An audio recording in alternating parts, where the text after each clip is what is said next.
Hey kids, get in my van. It's time for comics. Okay, just a quick note before I go into the show here. This is actually 2 days after I recorded this podcast you're about to hear. And I need to preface it with some information about what happened after my first attempt to upload it. I have Stephanie here with me, and she might chime in from time to time. A good friend of mine's, I don't know if he would appreciate it or if he doesn't want his name to be used, but I'll ask him.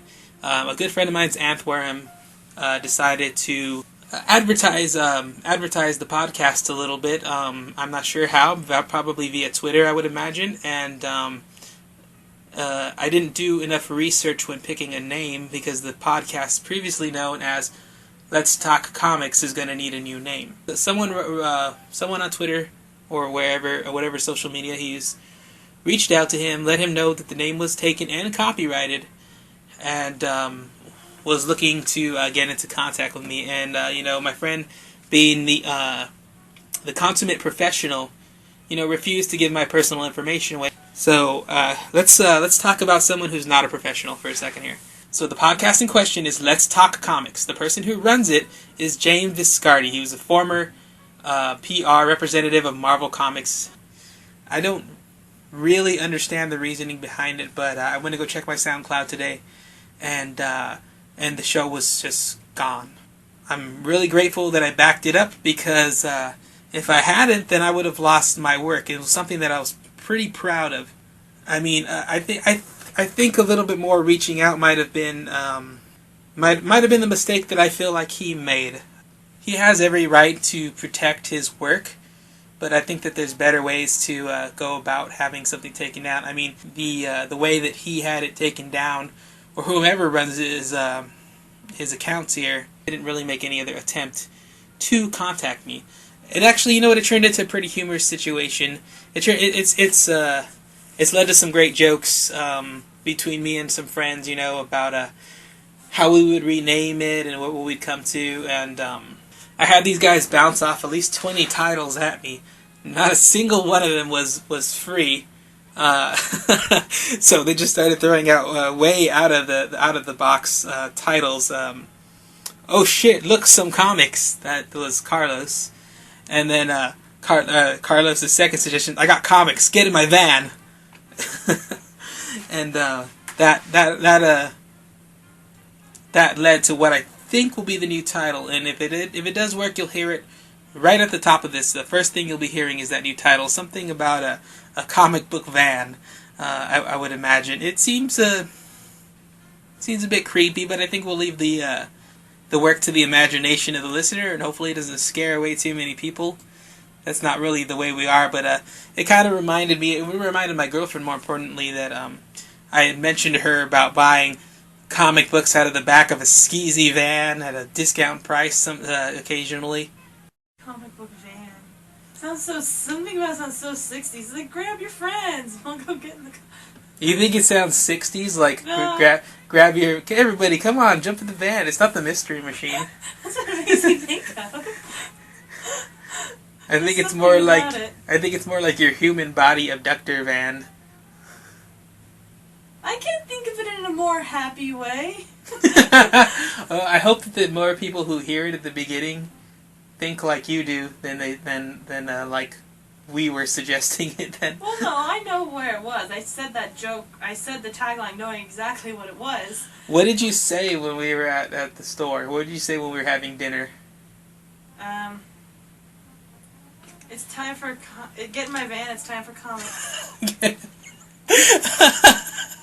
Hold on, I updated. I put this on here. Yes, you did. Get in my van, it's time for comics. I think I have a tagline. Get in the back of my van, it's time for comics. Oh boy. But I like the idea more of like the screeching van idea. Should the screeching van screech first, like, and then say the tagline, or say the tagline and then screech off? No, I think beforehand, like it kind of pulls up. It would work really well if you had it online, or like if it ever gets to the point where you could have like a little animation with like the name. Oh, that would be cool. You could have the little van come around, say the name, and then kind of thing. So no muffled sound, no wrestling, like. Get in the van! I thought we were supposed to leave it for imagination. I didn't imply what was happening there. There could be comic books in the van. There could be. I want to throw a quick shout out to Anth Wareham, Carlos Vasquez, and Jean Grijalva, and my girlfriend Stephanie here for all the suggestions and all the help, because I was, I think, pretty reasonably pissed off today as soon as I heard the news, and as soon as, especially, it got worse when I checked my SoundCloud and the audio was gone, and I had to ask myself, did I back this up? Did I save it? Or am I going to have to go through the work again? Or do I even have the file? All of them, especially Anthony, came to my aid right away to help find a new title, to, kind of guide me through the process of what I have to do and researching it so that this kind of situation will never happen again. I'll definitely be copywriting it, and then I'll be the fucking asshole that's like, hey, you can't use that name. Let me take it down off the internet. Should be nice, too. I could be nice. I should be nice. You know, no, I take that back. I won't be an asshole. Send them an email first, at least. Because people are going to be like, whoa, dude, that guy is a total Viscardi. He's not cool. He's not cool. He's not cool. He's not cool, man, with his comic book van and all that. No, he sells comic books out the back of a van. That skis ball. Or he buys them out the back of a van. I don't know. I don't get the title. It's not like... Well, you didn't come up with it anyway, so you don't have All to right. understand it. I feel good about it, but I think the title is going to be the Comic Book Van Podcast. It came from all this. There's a story to it. It was fun. You know, we had good laughs about it, and overall, this whole thing turned out to be a blessing in disguise because it led to an afternoon of fun amongst friends. Couldn't ask for any more. And without further ado, here's the original podcast as I recorded it. So if I sound like I'm dying, it's because this is my third attempt at this. Morons keep writing ATVs out in the front, and I have dogs that keep barking and people who keep talking in the background. It's very frustrating and slightly comical. So I'd like to tell you a little bit about myself before I get forward and talk about some comic books. Well, about myself in regards to comic books.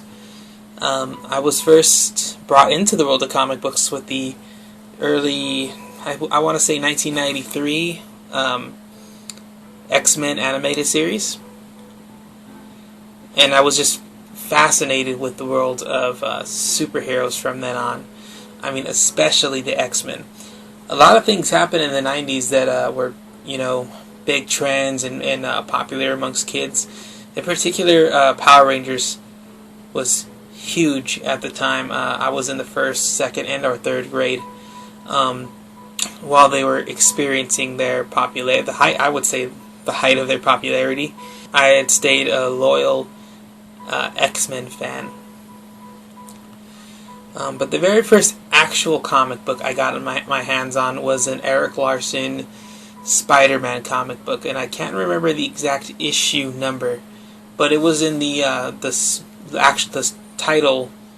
book titled Spider-Man that started in 1991, I believe. So it was a little later in the run, about issue 19 or 20.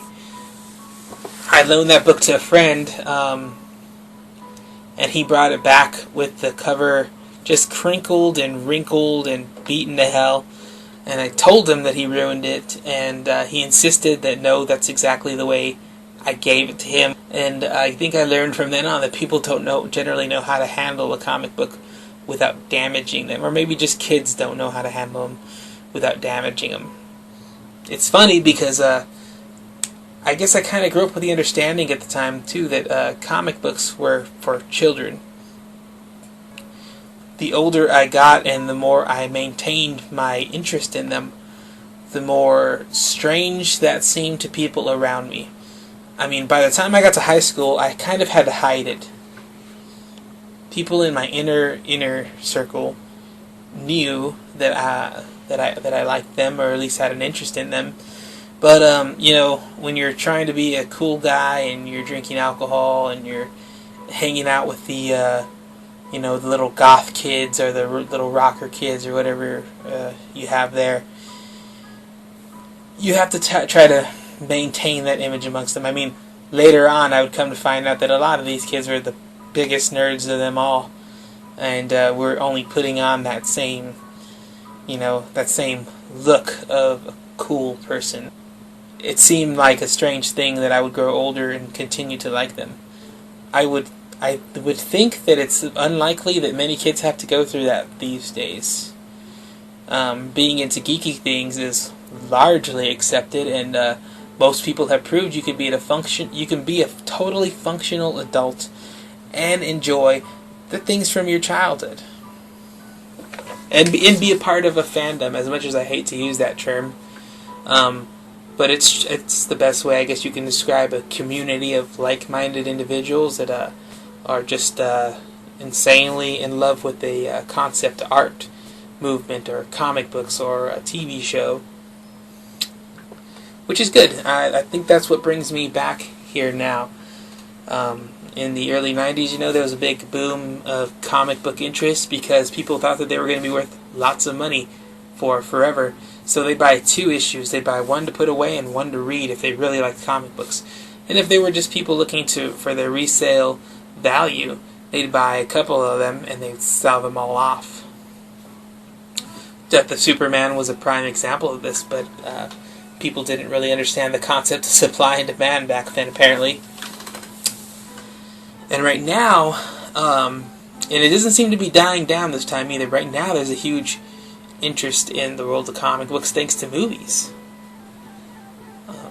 I myself had an in and out type relationship with comic books, due to the fact that at times I couldn't afford them, and other times I just simply didn't agree with the companies that were putting them out. Marvel, DC, they have ways, these are the only 2, but they have ways of alienating their fan base, misusing or mistreating their characters, or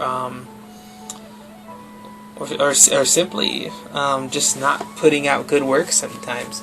I mean, I know that a lot of work goes into putting them out, and I would never want to disparage someone's work, but I am going to talk largely about how some comics are very, very good, and some are very, very bad. I think right now is the true golden age of comic books, however.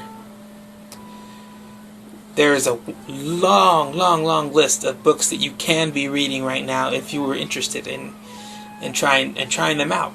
And I'm of the opinion that there's a comic book for everybody. With the exception of people who just can't read or don't want to read, there's a comic book out there for everybody.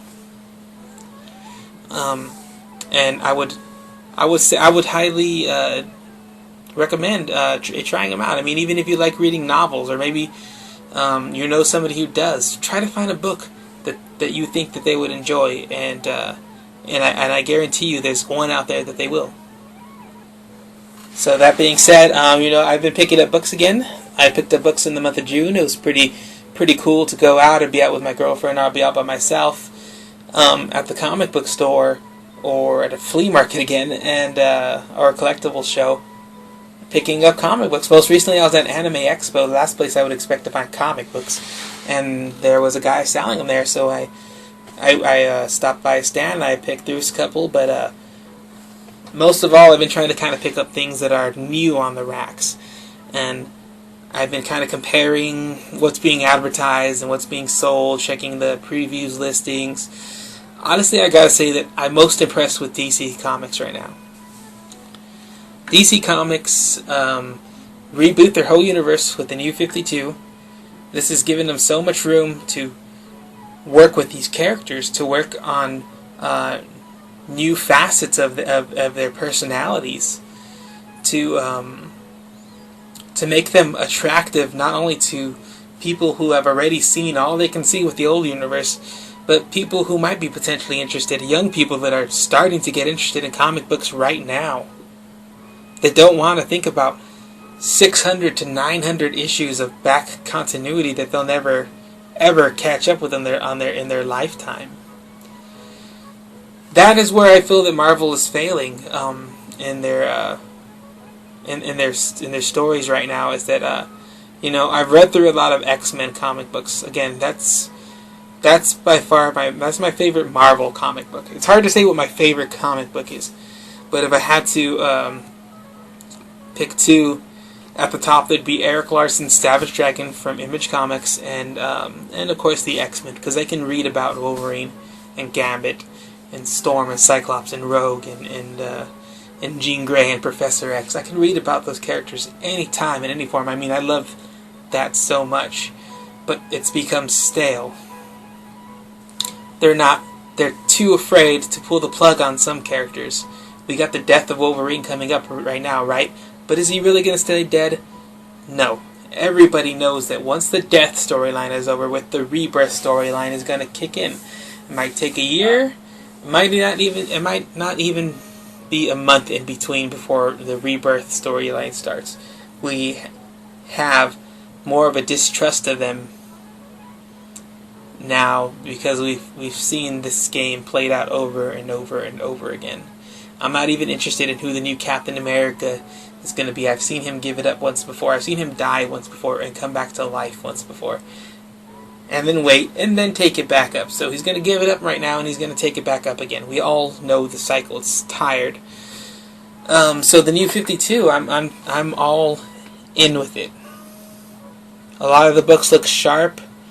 A lot of the artwork looks fresh. A lot of the stories fresh. The character designs, they mixed them up, and I'm excited. So I'm going to start talking about my pulls now, and you're going to see that most of them are DC Comics.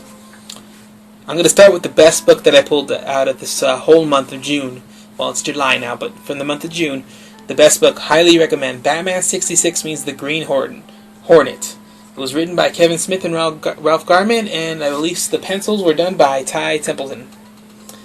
The artwork is kind of cartoony. It captures the spirit of the Adam West Batman perfectly. So for the month of June, it is the most well-written and engaging story that I picked up. Going from the best book, I'm going to go to what I feel is the worst book. Again, I don't mean to disparage anybody's work. I know they worked hard on these books, and there's a crowd out there for them, but it's not me. And that would be The Flash, number 32. Now, the cover is impressive. The cover looks amazing. The artwork is by Brett Booth, and the writing is by Robert Venditti and Van Jensen. And what I can't stand about this book is that it has what I would call hokey 90s artwork inside. The kind of artwork that you'd find in Image books early on, 1992, 1993 Image Comics type stuff. Again, some people enjoy that things. It's not to knock their preference. Like I said, there's a comic book for everybody. But I think that had its time. Most people would agree if you look back at that artwork, it really wasn't spectacular. And the books tend to be a lot more splash pages with people in poses that don't make any sense. And there's a little bit of that in here, but overall it just kind of has that feel of like a 90s book that doesn't have very much substance. The writing is likewise hokey, in my opinion. Alright, I picked up Superman Doomed. It's a one-shot. This sucker cost me $5. I was thinking there better be at least 50 pages in this thing. There wasn't, but you know what? It was a great story. Superman and Doomsday, anytime they slug it out, I'm going to want to read it. And this was a story that told the story. It contained it in one book. It looks amazing, very fun to read, and leads to a bigger event, obviously, but it's definitely a good book. I'd highly recommend it as well if you can get your hands on a copy, because this Superman infected storyline that it's leading to, again, looks pretty darn cool. So I also picked up Superman and Wonder Woman number 9, and I know I'm not going into depth with who the writing staff and who the artists are. Honestly, I'm so new to this, I don't even recognize these names, and I also don't want to butcher them by reading them. But again, artwork, crisp, amazing, on the spot. So it definitely looks like a modern artist applying their craft. And it types into the Doomed or the Infected storyline, whatever they're calling it. Okay, the next book is Batman Eternal. You know what? This wasn't the Batman book for me. I enjoyed it, and it's cheap enough that I would continue picking up issues, definitely. So I would recommend this to someone who's kind of interested in the world of Gotham. Kind of reminds me of what we might be looking forward to in the Gotham TV show that's going to be coming out this year. A lot of it focuses on the Gotham City Police Department and James Gordon being in court. And again, I can't knock the artwork in any of these books; they look amazing. But it didn't really rock my world. I've come to kind of expect these kind of stories from Batman. I mean, you could pick up any old book from a 50-cent bin and find a story similar to this in there. The final DC comic books I picked up was Harley Quinn #1. And this one came out a while ago, but I went to a comic book store in Glendora, California, called a shop called Quest. Amazing selection. One of the best comic book stores I've ever been in. They have a great atmosphere, and they have a great selection of not just comic books, a lot of fun things in that store to look at. So I picked up Harley Quinn from there, and I said, I'll start with #1. Since they have it in stock, they have a pretty good backstock of issues. And you know what? Harley Quinn was amazing. What can I say? They've taken the cartoon character, and I knew she was in the continuity, kind of worked into the continuity already in the old universe, but they're giving her personality in this.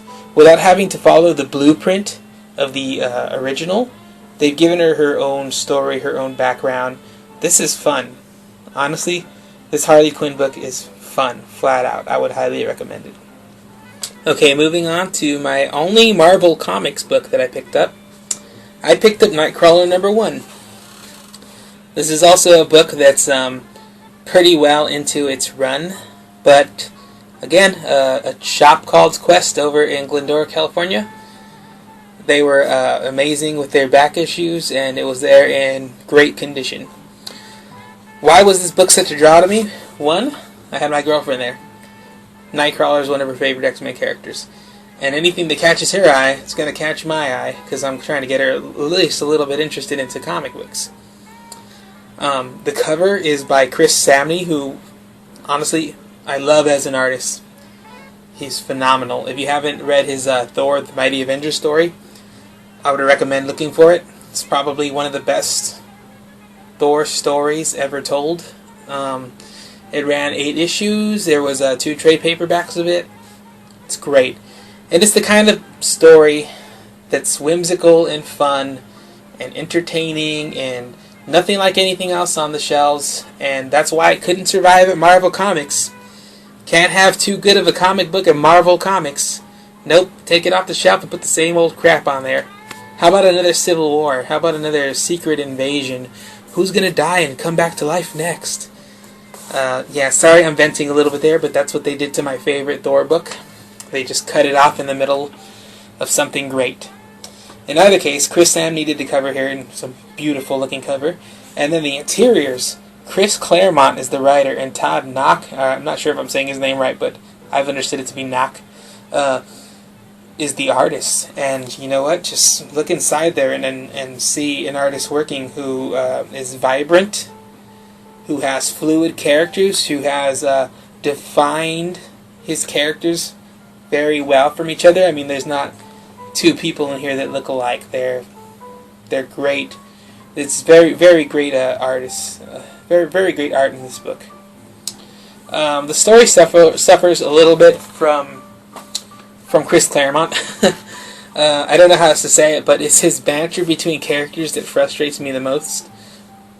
You could find it in any of his X-Men books. I've never seen him work on other stories where it's quite so present, but they talk in a way to each other that I've never heard real people speak to each other. Only comic book characters in Chris Claremont books. It's dialogue heavy as well. There's a pretty thick narrative, and it's dialogue heavy. By the time you get to the end of it, you felt like you read something, which is it's not quite fun. It's entertaining, but not like as playful as I'd hope it to be, because Chris Claremont. I mean, I'd hate to say it about any writer, but I mean he might be a little bit out of touch with youth, the youth of today. But all in all, he's a great writer, and I'll definitely be looking to to pick up the next couple of issues of Nightcrawler for Marvel Comics. Even if they're $3.99, I could lift my ban of $3.99 comic books and pick them up if they're worth it, if they're good comic books. Finally, I picked up Star Wars number 18 from Dark Horse Comics. Nothing else to say here, but if you're a Star Wars fan, you will love this comic book. Lots of their characters are brought out here to play. I'm not sure if it's something they do every issue, but I mean, they featured a lot of characters from the original movies here. The artwork is strong enough to resemble the characters they're portraying, but giving them a fresh look and a fresh story that's not presented anywhere in the movies. They're not just copying stills out of the movies and putting them in a book and saying, hey, here's a comic book. They're writing a fresh story. It's really well done. I love Star Wars, so this was an easy buy for me, and it's definitely a book I'm going to keep following up on. You can't beat a comic book that's $2.99 with strong art and strong story, and then it's Star Wars. If anything that it could be, it's a Star Wars comic book. If you like Star Wars, pick it up. So that's it for my pulls. I didn't get very many comic books for the month. I got, I think, 8 in total. Feel free to correct me or whatever. So I think I'm going to be winding things down now, and I just want to say that I'll have an email set up by the time I do the second podcast, and I'll say it there so that you can email me with any questions, suggestions, advice, hate, whatever you feel like. That'll be the second podcast. Hopefully I'll have someone here to talk with as well, somebody that can join me in conversation, let me rest my lungs a little bit, and share my utter fascination of picture books with words in them. Aside from that, I'm hoping that I can do this every week, and talk about my pulls and talk about news in the comic book world. I'm taking a journey back into this world that I love so much. It isn't always good back to us, but there's been a lot of great moments throughout the years, and I'm looking to have new experiences. I'm rebooting my universe with comic books. So I'll see you next time, and let's talk some more comics.